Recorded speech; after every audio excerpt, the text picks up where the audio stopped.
17 বছর কন্ডেম সেলে থাকতে হয়েছে।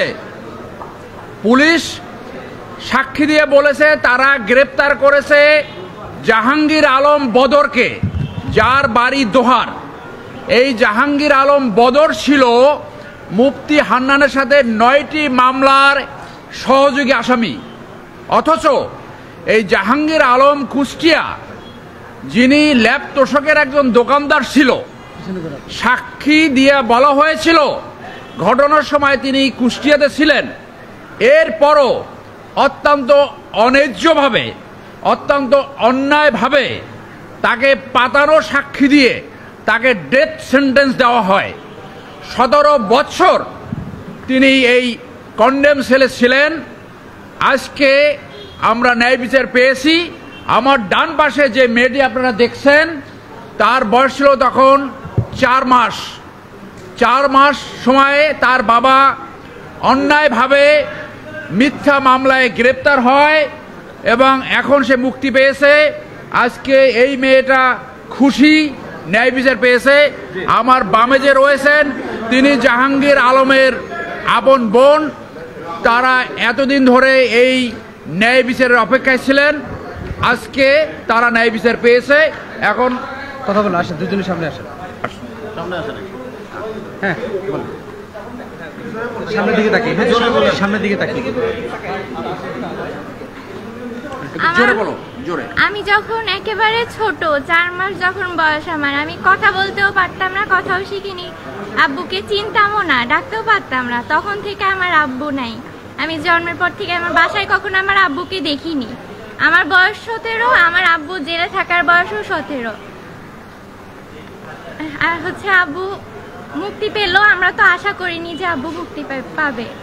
আমাদের দ্বিতীয়ভাবে দেশ রাষ্ট্র ব্যবস্থা পরিবর্তনের কারণে আমরা ন্যায় বিচারের আশা করেছি। হ্যাঁ, আর এখন আব্বুকে পেয়ে অনেক খুশি। কে বাবাকে পেয়ে খুশি হবে না? তোমার নামটা বলো। বাবার সাথে আমি যখন ক্লাস 6-এ পড়ি তখন একবার দেখা হয়েছে জেলে।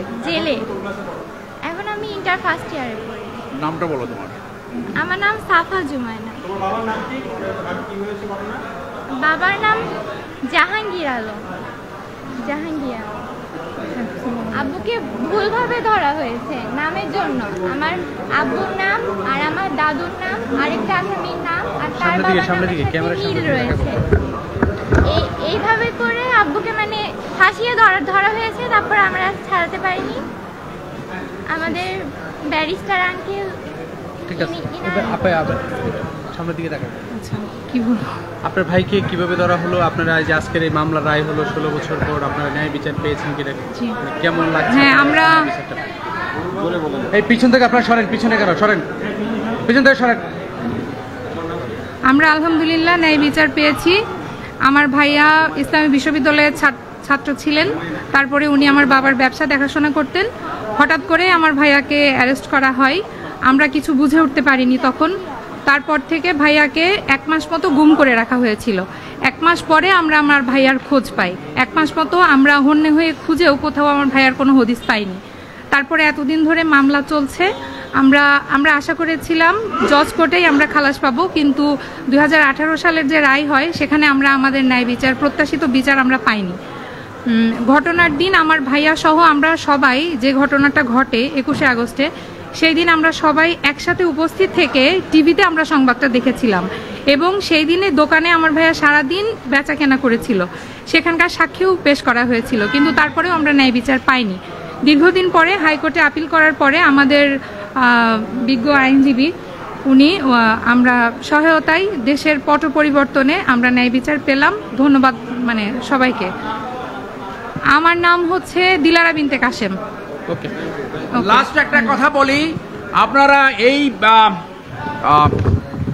মামলায় জজ মেয়ার নাটকের কথা শুনেছেন।